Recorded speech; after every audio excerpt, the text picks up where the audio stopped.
9 वर्ष पूर्तीच्या निमित्तानं मोदी ॲट 9 च्या या कार्यक्रमाच्या निमित्तानं आपल्या नवापूर शहरामध्ये या ठिकाणी उपस्थित भारतीय जनता पार्टीचे राष्ट्रीय महामंत्री आदरणीय कैलाश विजयवर्गीयजी, गोव्याचे राज्यसभेचे खासदार आणि गोवा राज्याचे भारतीय जनता पार्टीचे माजी प्रदेश अध्यक्ष आदरणीय विनय तेंडुलकरजी, आपल्या नंदुरबार जिल्ह्याचे शिल्पकार, नंदुरबार जिल्ह्याचे पालकमंत्री आणि महाराष्ट्राचे आदिवासी विकास मंत्री आदरणीय नामदार डॉक्टर विजयकुमार गावित साहेब, मंचावर उपस्थित भारतीय जनता पार्टी महाराष्ट्र प्रदेशाचे महामंत्री आदरणीय विजयभाऊ चौधरी, नंदुरबार जिल्हा परिषदेच्या अध्यक्षा आदरणीय डॉक्टर सुप्रियाताई गावित, या आपल्या मोदी ॲट 9 कार्यक्रमासाठी 3 लोकसभेचं क्लस्टर आपल्या पार्टीने तयार केलेलं आहे आणि नंदुरबार, धुळे आणि दिंडोरी लोकसभा या क्लस्टरचे प्रमुख आदरणीय आमदार जयकुमार भाऊ राऊळ या ठिकाणी मंचावर उपस्थित, तळोदा शहादा विधानसभेचे आमदार आदरणीय राजेश दादा पाडवी, नंदुरबार लोकसभेचे प्रभारी आदरणीय डॉक्टर तुषार भाऊ रंधे, आपल्या या नवापूर तालुक्याचे तालुका अध्यक्ष आदरणीय भरत भाऊ गावित, नंदुरबार जिल्हा परिषदेच्या महिला बालकल्याण विभागाच्या सभापती आदरणीय संगीताताई गावित, या ठिकाणी मंचावर उपस्थित नवापूर शहराचे शहर अध्यक्ष आदरणीय प्रणव भाऊ सोनार, मंचावर उपस्थित भारतीय जनता पार्टीचे सर्व पदाधिकारी, या सभेसाठी या ठिकाणी उपस्थित नवापूर तालुक्यातील सर्व भारतीय जनता पार्टीचे कार्यकर्ते, ज्येष्ठ वडीलधारी माता, बंधू भगिनी आणि पत्रकार बांधवांनो, केंद्र सरकारला 9 वर्ष पूर्ण होत आहे आणि हे 9 वर्ष केंद्र सरकारने आदरणीय मोदीजींच्या नेतृत्वात आपल्या देशात वेगवेगळ्या विभागामध्ये वेगवेगळ्या योजना तयार करून तळागाळातल्या माणसापर्यंत पोहोचवण्याचं काम हे मोदीजींनी केलेलं आहे आणि वेगवेगळ्या योजना ज्या लोकांपर्यंत पोहोचल्या आहेत त्या 9 वर्ष पूर्तीच्या या कार्यक्रमाच्या निमित्तानं भारतीय जनता पार्टीचे आम्ही सर्व कार्यकर्ते बघ ते लाभार्थ्यांपर्यंत पोहोचवायचं असेल, ज्येष्ठ नागरिकांपर्यंत पोहोचवायचं असेल, आमच्या माता भगिनींपर्यंत पोहोचवायचं असेल,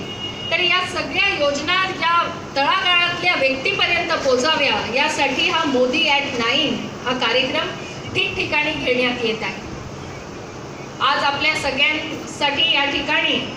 खास मध्य प्रदेशहून आपल्या भारतीय जनता पार्टीचे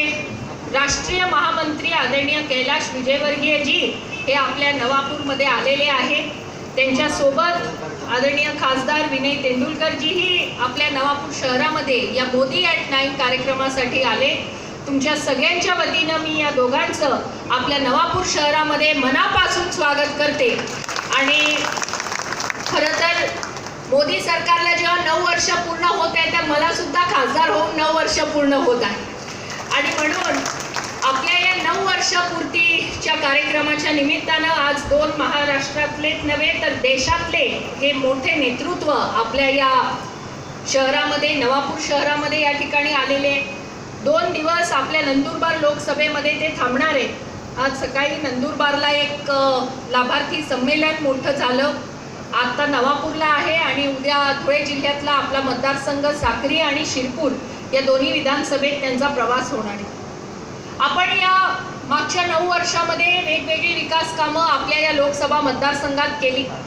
या ठिकाणी भरत भाऊंनी भाषण करत असताना त्यांच्या भाषणातून पंतप्रधान उज्ज्वला योजना कशा प्रकारे आपण वेगवेगळ्या व्यक्तीपर्यंत पोहोचवली याबद्दल त्यांनी विशेष उल्लेख केला। मी या ठिकाणी कैलाशजी आणि विनयजींना सांगू इच्छिते, माननीय कैलाश जी और माननीय विनय जी, आपको बताना चाहूँगी ये जो हम लोग उज्ज्वला योजना के बारे में बार बार बात करते हैं,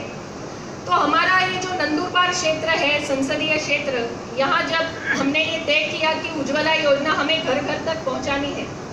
तो महिलाओं के फॉर्म भरने के लिए कुछ कागजात ज़रूरी आवश्यक जो थे, उसमें एक था आधार कार्ड, एक था राशन कार्ड और एक था बैंक अकाउंट। ये 3 आवश्यक डॉक्यूमेंट्स अगर महिलाओं के पास है तो उन्हें उज्ज्वला योजना हम दे सकते थे। जब हमने हमारे सब पार्टी के कार्यकर्ताओं को कहा कि अपने अपने गांव में जो महिलाएं ऐसी हैं जिनके घर में चूल्हा है, गैस कनेक्शन नहीं है, ऐसी सभी महिलाओं के हमको फॉर्म भरने हैं, तो हमें एक चीज़ ध्यान में आई कि हमारे इस संसदीय क्षेत्र में केवल 27% लोगों के पास गैस कनेक्शन था, ओनली 27%। मतलब करीब करीब 75% लोगों के आसपास ऐसे परिवार थे जिनके घर में चूल्हा जलता था। तो हमने कार्यकर्ताओं को कहा कि अपने को सबके फॉर्म भरने हैं। सब हमारे कार्यकर्ता घर घर जाके फॉर्म भरने लगे और इसमें खास तौर पे हमारी महिला कार्यकर्ताओं का भी बहुत बड़ा योगदान रहा। हमें एक चीज़ ध्यान में आई कि महिलाओं के पास बैंक के अकाउंट्स नहीं है, उनके पास आधार कार्ड नहीं है, और यदि अगर बैंक अकाउंट है तो वो जॉइंट अकाउंट उनके पति का और उनका साथ में है। तो ऐसे अकाउंट्स चलते नहीं थे, महिला के नाम पे स्वतंत्र एक अकाउंट होना आवश्यक था। और ये संख्या इतनी बड़ी थी तो एक महिला का अगर हम बैंक में फॉर्म भरने जाए तो उसमें तो कई महीने लग जाएंगे एक महिला का फॉर्म भरते भरते। तो फिर हमने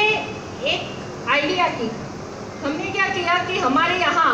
जितने जिला परिषद के सर्कल है, जिला परिषद गढ़ है, टोटल उस समय 55 थे, अभी 56 एक बढ़ गया है। हमने 55 सर्कल में 55 कैंप्स अलग अलग लिए और इसमें हमने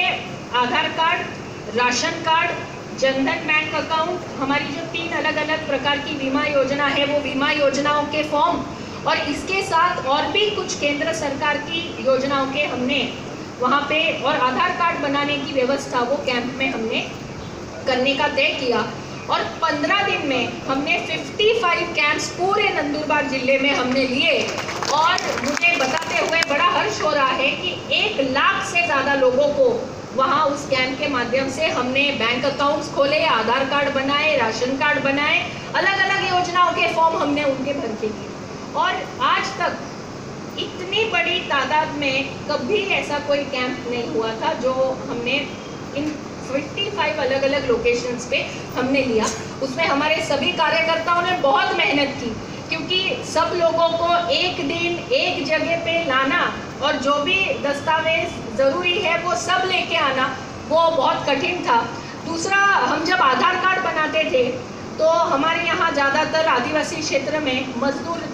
वर्ग ज़्यादा है, तो उनके अंगूठे पे प्रिंट नहीं आता था। आधार कार्ड निकालना है तो अंगूठा लगाना पड़ता है और अंगूठा लगाने जाओ तो प्रिंट नहीं आती थी, तो एक आधार कार्ड बनाने को इतना लंबा समय लगता था। लेकिन हमारे कार्यकर्ताओं ने भी बहुत पेशेंस दिखाया और लोगों ने भी बड़ा पेशेंस दिखाया और हमारी महिला जो बहनें आई थी उन्होंने भी उस दिन, जिस दिन कैंप है उस दिन आके ये सारे डॉक्यूमेंट्स बनाए, जिसके कारण हमारी ये जो संख्या गैस कनेक्शंस की थी ये बढ़कर हम लोग आज 2.5 लाख तक पहुंच गए हैं। इसमें हमारे सब कार्यकर्ताओं की बहुत बड़ी मेहनत है क्योंकि हर घर जाना, उनको ये कन्विंस करना। अच्छा, हमारे यहाँ एक और मज़ेदार चीज़ आपको बताऊंगी। हम लोग तो भारतीय जनता पार्टी के कार्यकर्ता हैं, हम तो जनता में जाके लोगों तक अलग अलग योजनाएं पहुँचाते हैं, लेकिन हमारी जो विरोधी पार्टी वाले हैं वो लोगों को योजना नहीं मिले इसके लिए उनमें अफवाहें फैलाते हैं। जैसे हमने गैस की योजना हम जब दे रहे थे तो हमारी बहनों को वो ऐसा कह के डाइवर्ट करते थे कि अगर आप गैस लोगे तो आपका राशन बंद हो जाएगा, अगर गैस लोगे तो आपका आवास मिलना बंद हो जाएगा। तो कुछ बहनें हमारी डर जाती थी कि अरे राशन अच्छा मिल रहा है, अगर हम गैस ले लेंगे तो कहीं हमारा राशन ना बंद हो जाए। फिर जो बहनें तैयार थी उन्होंने गैस ली। गैस लेने के बाद जब उन्होंने देखा बाकी बहनों ने कि अरे इनका तो राशन भी चालू है, गैस पे भी खाना बना रही है, फिर धीरे धीरे वो बहनें भी आने लगी। ऐसे कर करके मतलब ये भी हमें एक तकलीफ जब हम लोग ये योजनाएं लोगों तक पहुंचा रहे थे, क्योंकि हमने देखा है हमारा जो विरोधी पार्टी है वो क्या करते हैं, वो लोगों को कुछ देते नहीं है लेकिन लोगों को कंफ्यूज करने का काम करते हैं। मुझे यहाँ हमारे सभी कार्यकर्ताओं सर्व कार्यकर्त्यांचं मला मनापासून आभार मानायचं आहे, कारण आपण या केंद्राच्या एवढ्या योजना लोकांपर्यंत पोहोचवू शकलो कारण तुम्ही सगळ्यांनी मेहनत घेतली, शेवटच्या व्यक्तीपर्यंत तुम्ही गेले, फॉर्म भरून घेतले, समजावून त्यांना सांगितलं. त्याच्यामुळे आज आपण उज्ज्वला योजनेमध्ये देशात सर्वात जास्त कनेक्शन आपल्या लोकसभा मतदारसंघामध्ये दिले आहे. आज जेव्हा मी नवापूरला येत होती तर मी आपल्या कैलासजींना आणि विनयजींना सांगत होती की आपला हा जो नॅशनल हायवे, हा नॅशनल हायवे पण आपण कसा या कामाला सुरुवात केली. 2012-13 मध्ये हा नॅशनल हायवे मंजूर झाला होता, परंतु ज्या कंपनीला काम दिलं होतं ती कंपनी कामच सुरू करायची नाही. 14 मध्ये जेव्हा खासदार म्हणून तुम्ही सगळ्यांनी मला निवडून दिलं तर लोकांना आपण एक शब्द दिला होता की हे नॅशनल हायवेचं काम आम्ही सुरू करू. आता लोकांना शब्द दिलाय तो शब्द तर पाळावा लागेल. मग संसदेत मी हा प्रश्न विचारला आदरणीय गडकरी साहेबांना की माझ्या लोकसभा मतदारसंघात साहेब एक नॅशनल हायवे आहे, तो नॅशनल हायवे मंजूर झालेला आहे,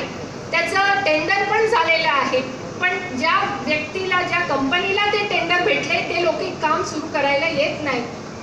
तर आमचं ते काम लवकरात लवकर तुम्ही सुरू करा असं संसदमध्ये त्यांना उभा राहून मी प्रश्न केला. आणि त्यांनी तिथे उत्तर देताना मला सांगितले की हिनाताई, तुमचा हा नवापूरचा हायवे 3 महिन्याच्या आत मी काम सुरू करेल आणि मी स्वतः नवापूरला येईल आणि त्या कामाची सुरुवात करेल. आणि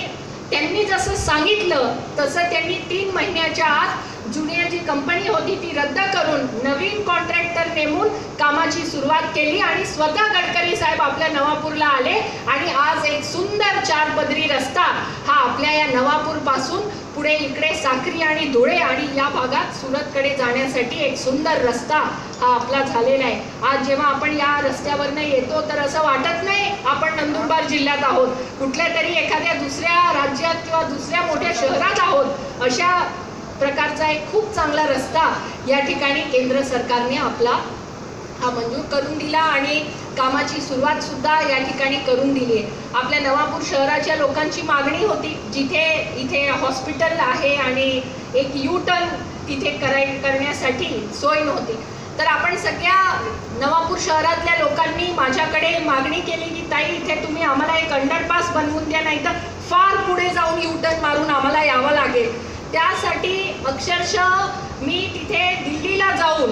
4 ते 5 अधिकाऱ्यांना भेटली. ते मला सांगायचे ताई काम सुरू होऊन गेले, आता चेंज नाही करता येणार. मी म्हटलं अहो हे एकदा जर तुम्ही बनवून दिलं तर त्या ठिकाणी लोकांना फार त्रास होईल, आम्हाला हे कुठल्याही परिस्थितीत तुम्ही अंडरग्राऊंड तिकडनं काढायची सोय आम्हाला करून द्या. आणि वारंवार पाठपुरावा करून ते काम सुद्धा आज आपलं मार्गी लागलेलं आहे आणि तुमची जी मागणी होती त्याप्रमाणे तिथे सुद्धा एक आपण अंडरपासची व्यवस्था या ठिकाणी करून घेतली. त्यासोबतच मला सांगायला अत्यंत आनंद वाटतो, आज इथे मला बरेचसे ग्रामीण भागातले आपले सरपंच काही कार्यकर्ते मला दिसत आहेत